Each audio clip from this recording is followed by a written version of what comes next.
14 अगस्त 2005 सुबह का वक्त था।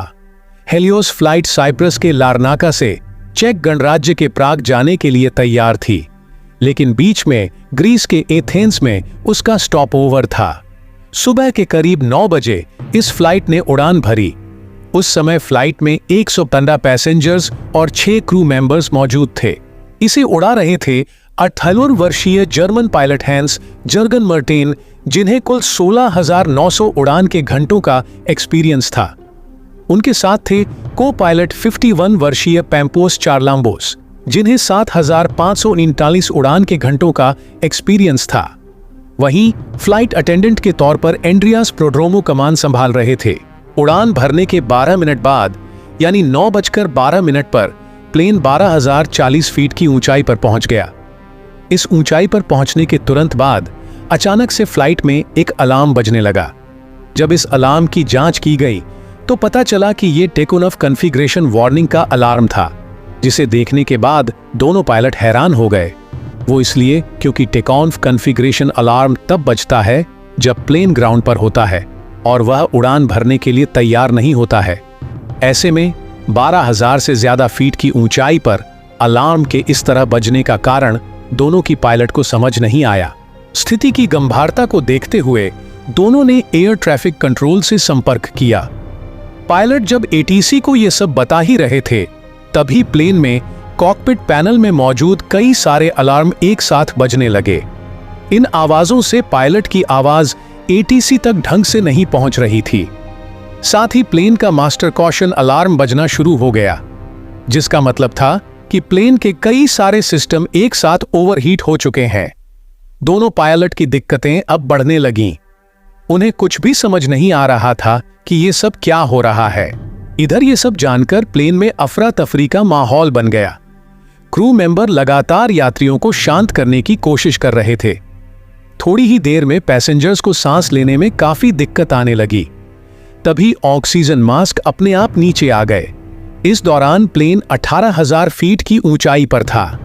पायलट बार बार एटीसी से संपर्क कर उन्हें अपनी समस्या बताने का प्रयास कर रहे थे, लेकिन उनकी बात एटीसी तक पहुंच ही नहीं पा रही थी। फिर उनका एटीसी से भी कनेक्शन पूरी तरह टूट गया। एटीसी ने भी उनसे संपर्क साधने की कोशिश की, लेकिन उन्हें कोई जवाब नहीं मिला। वहां प्लेन लगातार ऊपर की ओर बढ़ता जा रहा था। आमतौर पर इस रूट पर फ्लाइट को 1 घंटे 45 मिनट का समय लगता है, यानी 10:45 पर इस प्लेन को एथेंस एयरपोर्ट पर लैंड करना था। 9:23 पर प्लेन 34,000 फीट की ऊंचाई पर था। इसके बाद 9:37 पर यह विमान एथेंस के फ्लाइट इंफॉर्मेशन रीजन में पहुंच गया। 10:12 से 10:50 तक एथेंस एटीसी की टीम रेडियो कंट्रोल से पायलट से संपर्क साधने की कोशिश करती रही, लेकिन उन्हें कोई जवाब नहीं मिला। अब 10:45 हो चुके थे, लेकिन प्लेन अभी तक लैंड नहीं किया था। कुछ अनहोनी की आशंका के चलते ग्रीस अधिकारियों ने अपने 2 सबसे बढ़िया F-16 फाइटर जेट को इस विमान को ढूंढने के लिए भेजा। कुछ ही देर में इन फाइटर जेट ने हीलियोस फ्लाइट को ढूंढ लिया। इनमें से एक फाइटर जेट इस विमान के बेहद करीब भी आ गया, ये देखने के लिए कि आखिर अंदर चल क्या रहा है। उन्होंने देखा कि प्लेन में को पायलट की सीट पर कोई नहीं बैठा है। वहीं मेन पायलट अपनी सीट पर बेसुध हालत में पड़ा हुआ है।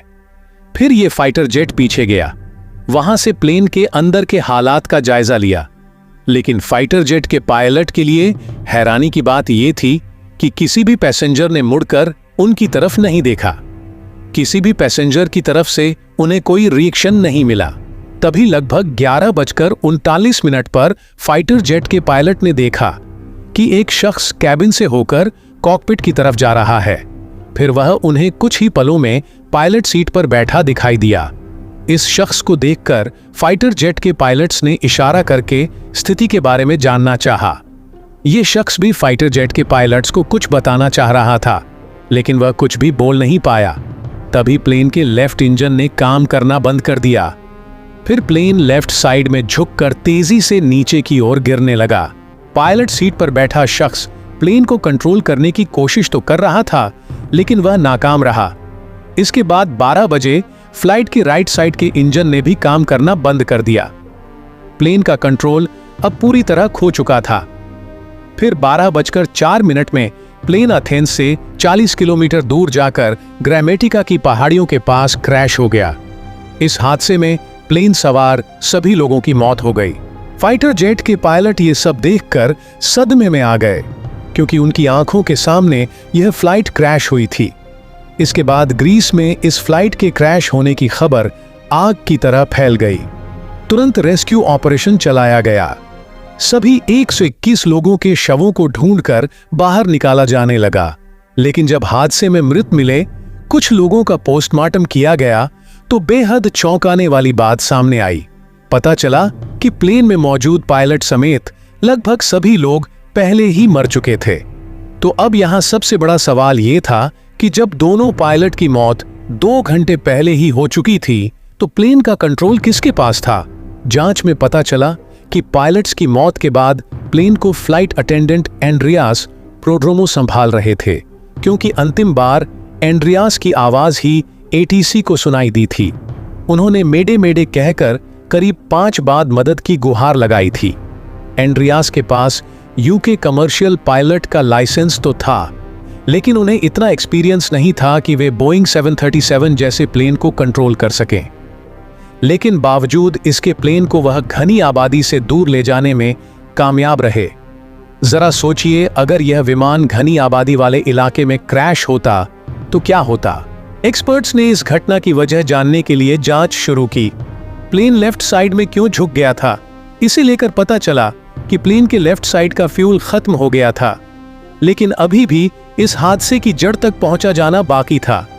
तभी एक इन्वेस्टिगेशन ऑफिसर की नजर कंट्रोल पैनल के एक बटन पर पड़ी। यह बटन था प्लेन के प्रेशर को सेट करने का।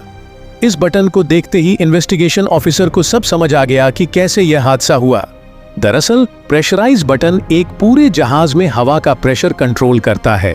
इसी से बाहर के इंजन बाहर की हवा को थोड़ा थोड़ा करके अंदर भी भेजते रहते हैं, ताकि प्लेन के अंदर बैठे लोगों को ऑक्सीजन मिल सके। आमतौर पर इस बटन को ऑटोमेटिक मोड पर ही रखा जाता है। कभी इसे मैनुअल किया भी जाता है, तो पायलट और को पायलट को इसका ध्यान रखना पड़ता है। फिर जांच आगे बढ़ी तो हादसे के मुख्य कारण भी पता चले। अगर वह ऑटो मोड में रहता तो शायद यह दुर्घटना न होती। वेल दोस्तों, क्या आपको भी इस घटना के होने का कारण एक बटन ही लगता है? आप हमें अपनी राय कमेंट बॉक्स में कमेंट करके जरूर बताएं, और इसी तरह की जानकारी के लिए हमारे चैनल को सब्सक्राइब करके बेल आइकन को प्रेस करना बिल्कुल भी ना भूलें।